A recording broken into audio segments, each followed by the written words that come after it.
The Furies, no, not the Furries, is currently streaming on Shudder. It was released yesterday. It is a Shudder original slasher film. It was on VOD for the last few weeks or months or something, but it was just something I did not pull the trigger on because my brother Nathan told me he was rather bored with it. He said there were some great kills, but outside of that, he was fairly bored.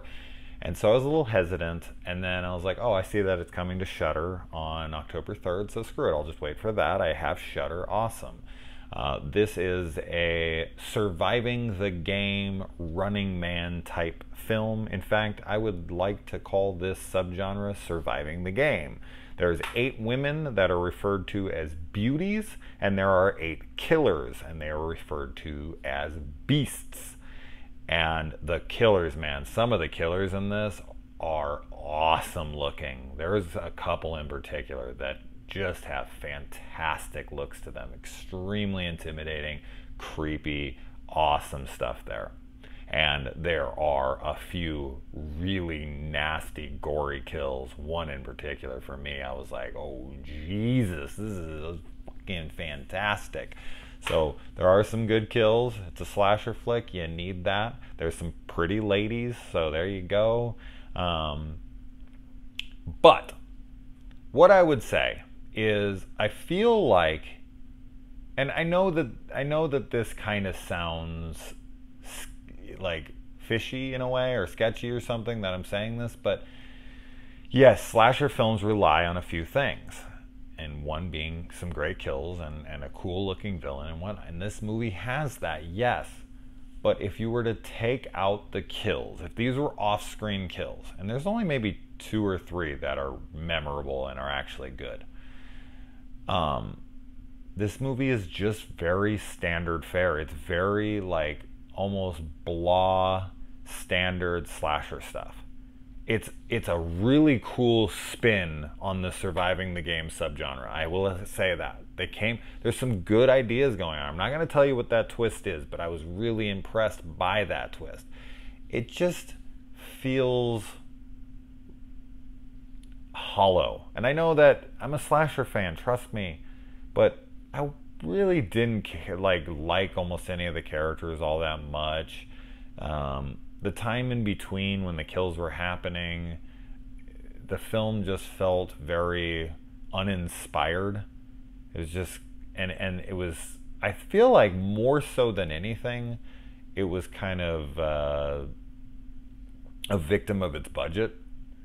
It tried to do the best it could with what it had, 100%. And I think that they did a decent job. Like the gore, I think that's where they took most of their money, and they spent it on the gore. And in a film like this, that's a wise place to spend it. And of course, the rest of the money probably went towards the killer's looks. And yes, that's all good stuff. So I definitely recommend this to slasher fans.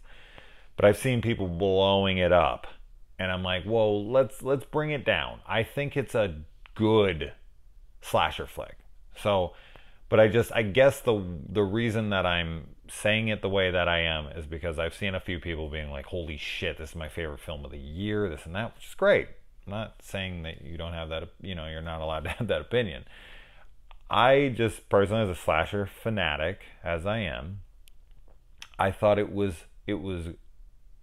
good with some great kills and some good looking killers. Now I know that may seem like I'm saying it's freaking awesome. What more does it need?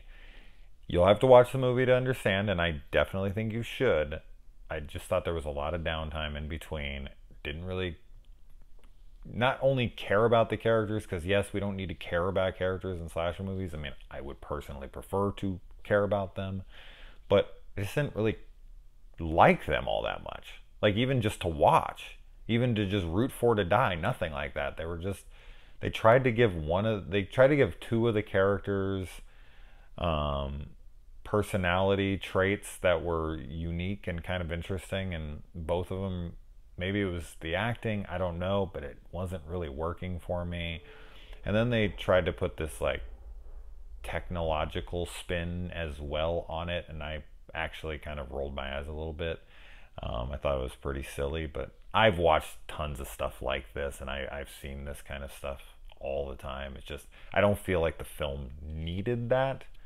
But yeah, the closest film for sure that I can think of is The Running Man. But just a much lower budgeted one with better kills. But in The Running Man, I really like Arnold's character. I really like the guys that are running around with him. I really like the villains' personalities. You know, none of the villains in this have any, speaking role. There's no dialogue from any of the killers. So I don't know. The characters were all very flat for me, and it just kind of was me waiting for the next kill to happen. And when it happened, I was like, oh, cool. That was pretty satisfying. But then it was kind of just a drag to get to the next one. Not bad, just kind of like, okay. All right, now I feel like I'm reiterating myself, but there you go. I recommend it. If you're a slasher fan, you'll like it, and you might even love it. I've talked to a few that do. That's where I'm at. Let me know. I'm curious. All right, adios.